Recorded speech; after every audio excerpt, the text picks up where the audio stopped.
or even, heaven forbid, a Jew. All right, that's a drop. Heaven forbid a Jew.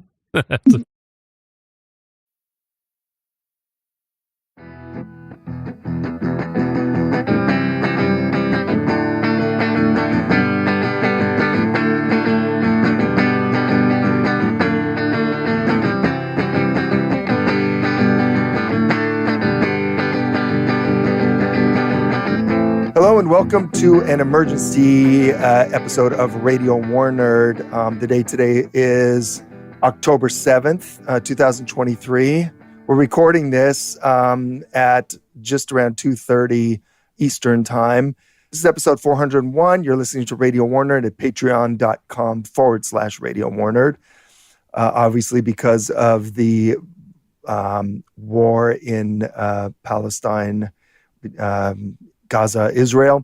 Anyway, I'm the host, Mark Ames. I'm here in Rochester, New York. I'm on the line with John Dolan, a.k.a. the War Nerd, a.k.a. Gary Bretcher, out in Italy. Hi, John. Hi.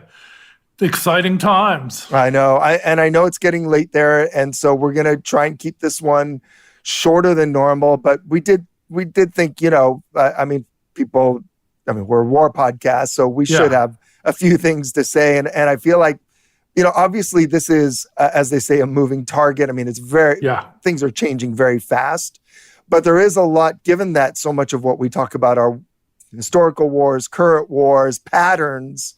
Yeah. I think there's a lot we could talk about. This is something that I think both of us can understand pretty well in context. There's a lot of precedent involved here. There are a lot of possibilities based on precedent that are extremely interesting. And the events are just very interesting in themselves. Like, for me, it's like, okay, I have great respect for the military capacities of Hezbollah. I have great respect for the military capacities of some other military powers in the region and some other militias. But, the Al-Qassam brigades in Gaza, they're through no fault of their own. I didn't think they were anywhere near this formidable. Leaving the intelligence failure aside, it's just, how can you train? How can you stockpile?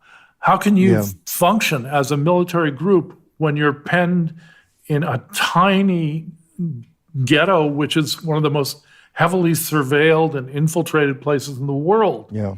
I would never have expected them to be able to do this, and I admit that.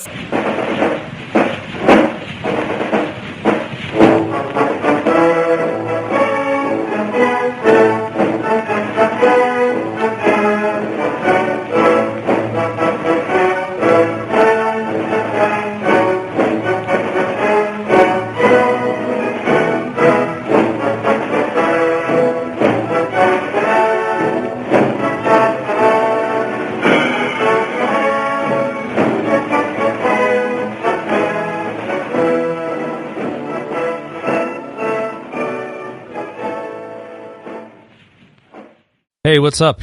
You're only hearing half of the show, right? And it's being indiscriminately interrupted with these sales pitches. Check us out, therightstuff.biz/paywall. Thanks. Welcome back to the Allen and Warren Report. It's Saturday evening. We're recording this October the 14th, 2023. And this will be out on Sunday. Borzoi, I think, will have it edited out on Sunday morning. So events are unfolding rapidly in Gaza, and some of what we say here tonight may actually be outdated by the morning. But this will also be kind of a low energy edition of the show, because I just got back from my big UK trip last night. I finally got home, and I'm still feeling the jet lag a little bit, and I caught a cold while I was over there, and I'm still getting over that a little bit. But I don't know, Dad, maybe you bring more energy to the table tonight. Hello, everybody. Wow, what a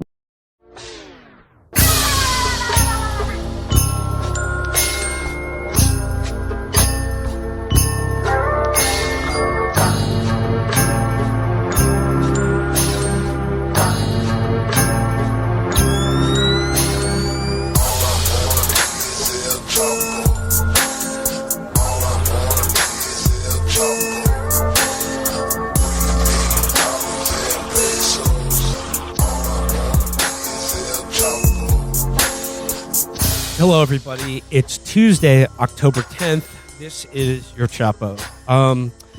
It's Felix and I today. I apologize for the delayed episode, but obviously the events that transpired over the weekend and are now ongoing in Palestine, I think, demanded a serious episode to discuss what we've all been seeing happen over the weekend and what is currently happening now. So, joining us to talk about what's happening in Palestine right now is a journalist we've spoken to before. It's Mohammed Al-Safan with AJ Plus. Mohammed, thank you for being on the show. Thanks so much for having me, guys. So yeah,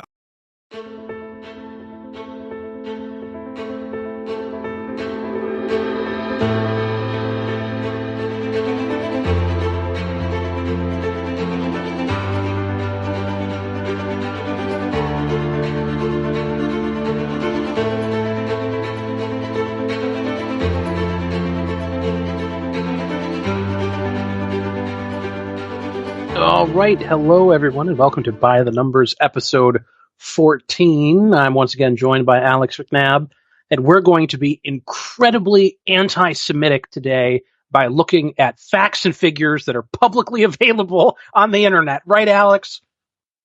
I mean, I resent being called anti-Semitic. Well, I mean, I guess you could say we're being anti-Zionist, but I'm told that being anti-Zionist also means being anti-Semitic. So I don't really know what the option is here.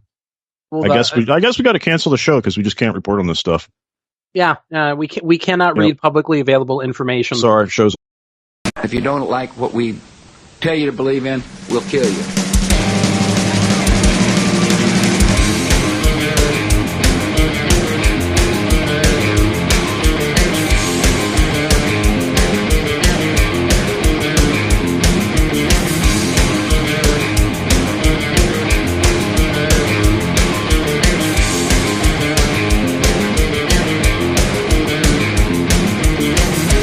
Hello, thank you for tuning in to the free edition of The Daily Show on the kind of a cuck position, actually. It's kind of a...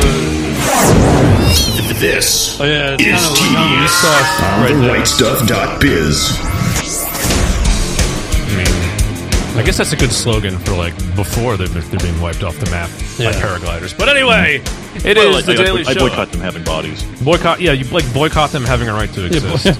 I boycott their right to defend themselves. How about that? I boycott The Daily Show. I think it's The Daily Show at 1097. Yeah, 1097.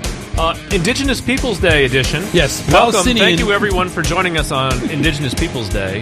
Today we are celebrating the indigenous people of the Levant region. Of Palestine, yes. We're celebrating the indigenous people of Palestine today on Indigenous Peoples Day. Concerned about this creeping third worldism. Oh, but dude, we don't like indigenous people because they're brown. They dealt a powerful blow against colonialism. Yes. No, I completely support. I celebrate every little second, every fucking drop of blood is precious. Every dragged into so they can't empty is great. Every dead raver. I hope. I know what you were saying. I hope every one of those ravers die. Because what's more who wouldn't want to paraglide into Burning Man and kill them all? Right. This is my thing. Look, if the raver chick Holocaust turns out to be true, I consider this justified retribution by the Palestinians on behalf of the people of the world for the creation of psytrance music. Okay, let me just explain. That is just funding it. Creating the conflicts, making the refugees run there from their homelands, and be like, let's welcome you with open arms into someone else's country. Yeah. Did you ever read that from Bolshevism from Moses to Lenin? Yeah. Yeah, it's Dietrich Eckhart and his conversations with Hitler. Well, there's a part in there where Hitler said something. He said it's like astronomers. When they're looking and they're observing some heavenly body and it's behaving in a certain way, and it doesn't make sense why it's going into this certain orbit or doing something, and he says, and then later on they discover there's something that they couldn't see before, and it's the gravitational pull of that thing that's making this happen, and it explains it all. Yeah. And he said that's what history is with the Jews. You look at history, and some things are maybe a little confusing, and wonder why this, that. But when you're conscious of the Jews' role in history, Right. Everything it makes sense. Like, you know, it all makes sense. Yeah. Yeah. And like this refugee crisis and the wars now, all of this makes sense. And, you know, we had this issue when that was going on, that conflict in May of 2021, where, okay, it sounds like Stryker is joining us. Oh. What's up? Oh. Takbir! Allah Akbar! Takbir!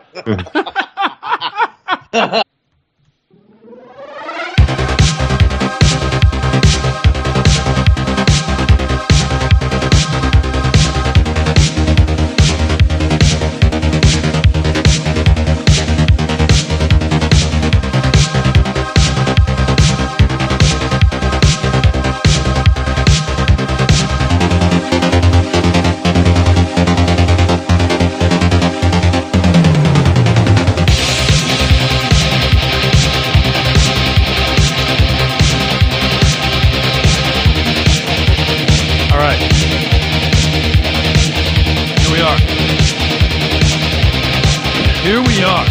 Takbir! You know, Takbir. I won't do it. That means like infidel.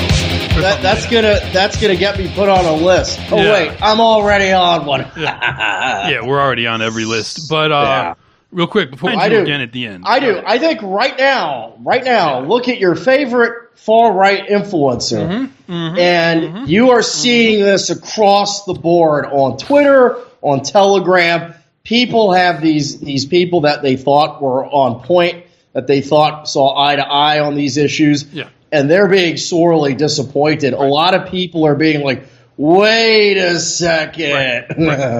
They just ripped the mask off. Yep. These people are undercover Zionists. They're here to push you back into the Reaganite neocon consensus. And so in moments like these, you're not going to see. They're going to break character. They're all breaking character. They're like, I don't think I've ever heard. Like, have you ever heard of someone who hates Jews is like, oh, my favorite, Jewish blood? I have the quote here. It says, the chamber is also campaigning to have Starbucks close stores and dismiss thousands of workers who, quote, support Hamas after their union posted a statement on X saying solidarity with Palestine. The chamber has launched a boycott of the coffee chain under the slogan, drinking a cup of Starbucks is drinking a cup of Jewish blood.